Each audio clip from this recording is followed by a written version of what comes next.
Secretary Liaquat Bloch, Farid Ahmad Paracha, ज़िक्रुल्लाह मुजाहिद ने press conference करते हुए बताया कि कश्मीरी अवाम हर तरह से पाकिस्तान के साथ है। इस हवाले से मजीद जानते हैं मलिक मुश्ताक की इस रिपोर्ट में। लाहौर प्रेस क्लब में जमात इस्लामी पाकिस्तान के जनरल सेक्रेटरी लियाकत बलोच ने प्रेस कॉन्फ्रेंस करते हुए बताया कि कश्मीर कमेटी की अहमियत बजा है, लेकिन जब हमारी हुकूमत की मुसलमा पॉलिसी ना हो, जो हुकूमत मोदी से दोस्ती की ख्वाहिशमंद हो, ऐसी सूरत हाल में कश्मीर कमेटी कुछ नहीं कर सकती। हालांकि भारत और पाकिस्तान दोनों एटमी मुल्क हैं, ये खित्ता एटमी फ्लैश पॉइंट बना हुआ है। भारतीय सियासतदान और पार्लियामेंटेरियन होश के नाखून ले और कश्मीरी अवाम पर मुजालिम बंद किए जाएं, कश्मीरियों को उनका हक खुदरातियत दिया जाए। कश्मीरी जो है कि वो दीनी एतबार से भी, जोग्राफियाई एतबार से भी और समाजी एतबार से भी पाकिस्तान के साथ कंफर्टेबल हैं, और उनके नारा भी जो है कि वो कश्मीर बनेगा पाकिस्तान, और उनका कोई शहीद होता है तो पाकिस्तानी परचम में लपेट कर ही उसको दफनाते हैं। और अगर पाकिस्तान के अवाम भी सड़कों पर निकल कर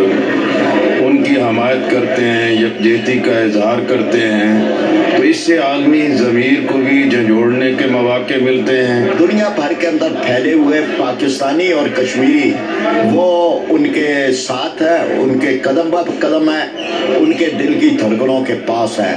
और फिर दूसरा आलमी राय आमा पर एक दबाव है इस बात का कि आलमी राय आमा इतने बड़े मसले से आंखें बंद करके और यूएनओ आंखें बंद करके अगर दुनिया में अमन कैसे कायम कर सकते हैं। गवर्नमेंट के ऊपर इसका प्रेशर जाता है कि जब पूरी कौम इकट्ठी होके अपने कश्मीरी भाइयों के हक के लिए उनके साथ खड़े होने का ऐलान करेगी, तो पाकिस्तान की हुकूमत मजबूर होगी कि वो इसको उस ताकत से मसले को उठाए कि जिससे उठाने का हक और तकाजा है। तमाम मुस्लिम उम्मा की जिम्मेदारी है कि कश्मीरी भाइयों को उनका हक खुदरातियत दिलवाने के लिए उनके साथ शाना बिशाना खड़े हों, ताकि उनको भारत के मजालिम से निजात मिल सके, कश्मीरी लोग भी अपनी जिंदगी अच्छे तरीके से गुजार सकें। कैमरामैन तलहा सुल्तान के